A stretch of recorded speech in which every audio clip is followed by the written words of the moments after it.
Hi everyone. Today we are going to start tenses from zero to advanced. So let's get started today's class. मैंने यहाँ पे लिखा है सबसे पहले प्रेजेंट इंडेफिनिट टेंस। वैसे आपको टेंस तो पता ही होगा, तीन टेंस। अगर आपको टेंस नहीं पता कितने टाइप के होते हैं तो मैं वो भी बता दूंगी, कमेंट में मुझे बताइए, ठीक। तो टेंस सीखेंगे प्रेजेंट इंडेफिनिट टेंस। सबसे पहले टेंस में सिर्फ आपको ये ध्यान रखना है, तीन टाइप होते हैं इसके, प्रेजेंट, पास्ट और फ्यूचर। प्रेजेंट मतलब जो बात अभी की हो रही है, मतलब वर्तमान की, कि हम अभी क्या कर रहे हैं, तो उसे हम प्रेजेंट बोलेंगे। पास्ट मतलब जो बीता हुआ कल है, जो बीता हुआ कल मतलब पास्ट, आने वाला कल मतलब फ्यूचर।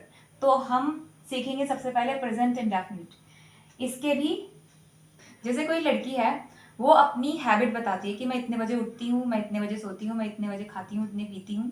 तो ये सारी जो बातें हैं प्रेजेंट में हो रही हैं। यहाँ पर काम चल नहीं रहा, यहाँ पर हैबिट शो हो रही है कि मैं इतने बजे ये काम करती हूँ, ठीक। तो हम उसे बोलेंगे प्रेजेंट इंडेफिनिट। जैसे सेंटेंस है, ये है सड़क मेरठ जाती है, तो दिस, यह को हम बोलेंगे दिस।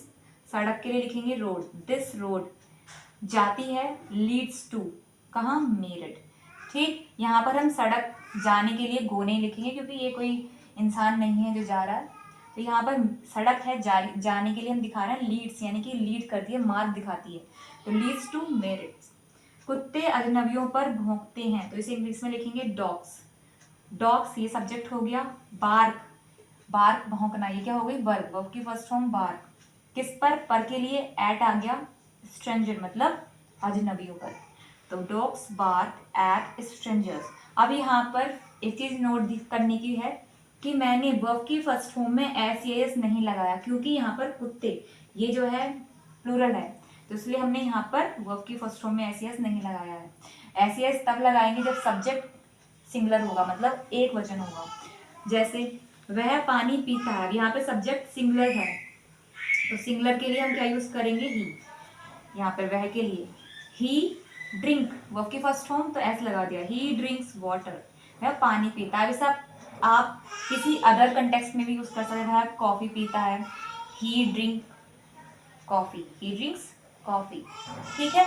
अगला है वह घूमने जाता है, तो ही गोज फॉर वॉक, ठीक है। तो इस तरह से आप प्रेजेंट इंडेफिनिट टेंस हम यूज करेंगे हैबिट बताने के लिए, रूटीन बताने के लिए, कोई फैक्ट बताने के लिए, या फिर ट्रुथ या रेगुलर एक्शन बताने के लिए। मैं अंग्रेजी पढ़ाती हूँ, तो आई टीच इंग्लिश। तुम अंग्रेजी सीखते हो, यू लर्न इंग्लिश। यहाँ पे यू सब्जेक्ट है, लर्न सीखना, इंग्लिश। वे मेरी वीडियो देखते हैं, तो दे सब्जेक्ट हो गया। वॉच देखना, दे वॉच मेरी माई वीडियोज। मेरे भाई दिल्ली में काम करते हैं, तो my brother works in Delhi.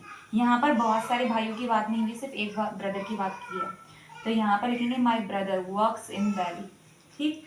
पानी 100 डिग्री सेल्सियस पर उबलता है, तो वाटर बॉइल्स एट कितनी डिग्री पर, 100 सेंटीग्रेड।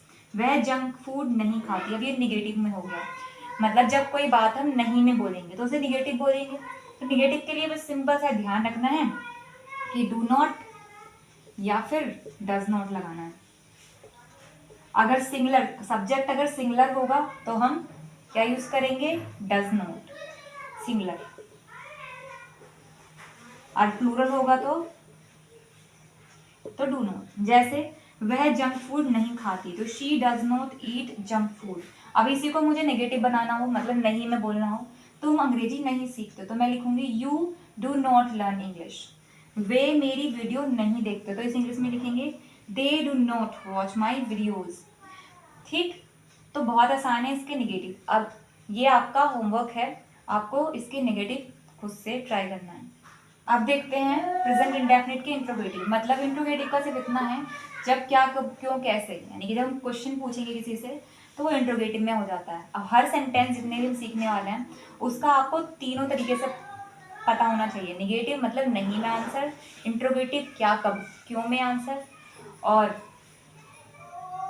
अफर्मेटिव मतलब यस में आंसर, ठीक। यस नो, हम कोई भी बात सिर्फ तीन तरीके से बोल सकते हैं, यस, नो या फिर वाई, यानी कि क्वेश्चन करके। तो इसी फॉर्मेट पे हमें सीखना है। तो यहाँ पर इंट्रोगेटिव है, यानी कि हम क्या, कब, क्यों, कैसे, इस तरीके के क्वेश्चन होंगे। तो वो इंट्रोगेटिव माइंड है। तो यूज़ कैसे करेंगे सीखते हैं। क्या आप इस मकान में रहते हो, तो डू। जब इंग्लिश में जब स्टार्टिंग में क्या कब क्यों कैसे आता है तो हम क्या लगाएंगे, डू का यूज स्टार्टिंग में करेंगे अकॉर्डिंग टू सब्जेक्ट। अगर सब्जेक्ट सिंगुलर है तो हम डज लगाएंगे, अगर सब्जेक्ट प्लूरल है तो हम डू लगाएंगे। और ध्यान रखिए कि यू, वी, दे, इन सब के साथ हमें डू लगाना है। ही, शी, इट, इसके साथ हमें डज लगाना है। ठीक है। तो do you live in this house, live मतलब रहते हो, इन में दिस, इसके लिए दिस लगाया है हाउस। क्या वह अंग्रेजी बोलती है, तो डज शी स्पीक इंग्लिश। आपके पिता क्या करते हैं, what does your father do. यहाँ पर डू करने के लिए लगाया है और एक हमारा प्रेजेंट इंडेफिनिट सेंटेंस है इसलिए यहाँ पर डज आया है। तो what does your father do. तुम अखबार में क्या पढ़ते हो, तो what do you read in newspaper. I hope कि क्लास आपको समझ आई होगी। मैं इस तरह से सारे सेंटेंस कराने वाली हूँ, तो आपको भी क्या करना है, जितने भी सेंटेंस हैं सब हमने सीखे हैं सभी को तीनों तरह से बोल के देखना है, नहीं में, हाँ में और क्या कब क्यों, यानी कि क्वेश्चन करके। जैसे मैं तुम्हें पढ़ाती हूँ, आई टीच यू। मैं तुम्हें नहीं पढ़ाती, I do not teach you. ठीक। क्या तुम पढ़ते हो, डू यू स्टडी। तो इस तरह से आपको बनाना है। Thanks and follow for more.